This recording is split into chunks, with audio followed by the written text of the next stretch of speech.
సమాజంలో జరుగుతున్న దారుణాలను కళ్ళకు కట్టినట్లు చూపించే సినిమాలు అప్పుడప్పుడు వస్తూ ఉంటాయి. అలాంటి ఒక సెన్సేషనల్ మూవీ రివ్యూతో ఈరోజు నేను మీ ముందుకొచ్చాను. అదే అనుభవ్ సిన్హా దర్శకత్వంలో వచ్చినటువంటి 80 అంటే 80 అని అర్థం.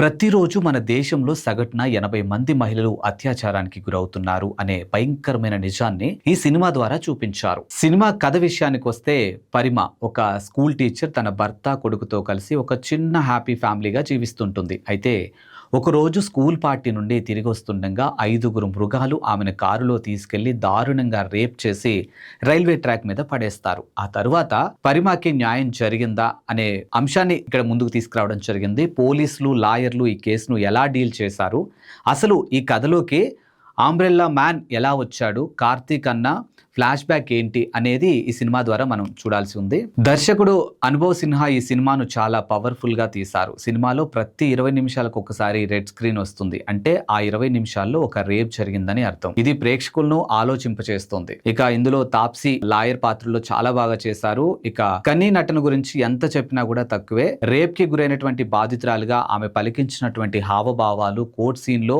ఆమె నటన అవార్డ్ విన్నింగ్ రేంజ్ లో ఉన్నాయని చెప్పడంలో కూడా ఎలాంటి సందేహం లేదు. ఇక సాక్ష్యాలను ఎలా తారుమారు చేస్తారు, ముఖ్యంగా హోమ్ టెస్ట్ శాంపిల్స్ ని ఎలా మాయం చేస్తారో ఇందులో చాలా వివరంగా చూపించారు. ఈ సినిమా కేవలం ఒక క్రైమ్ డ్రామా మాత్రమే కాదు, ఒక భయాన్ని కలిగిస్తుంది. మన ఇంట్లోని ఆడవారిని ఎలా కాపాడుకోవాలి అనే ఫీలింగ్ కలుగుతుంది. ముఖ్యంగా క్లైమాక్స్ లో స్కూల్ పిల్లల ముందు తీర్పు ఇచ్చే సీన్ చాలా బాగుంటుంది.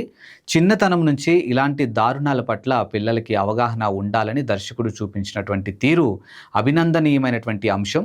ఇక ఓవరాల్ గా చెప్పాలంటే 80 ఒక బోల్డ్ అండ్ రియలిస్టిక్ మూవీ. సమాజంలోని చేదు నిజాన్ని చూడాలనుకునేవారు తప్పకుండా చూడాల్సినటువంటి సినిమా ఇది.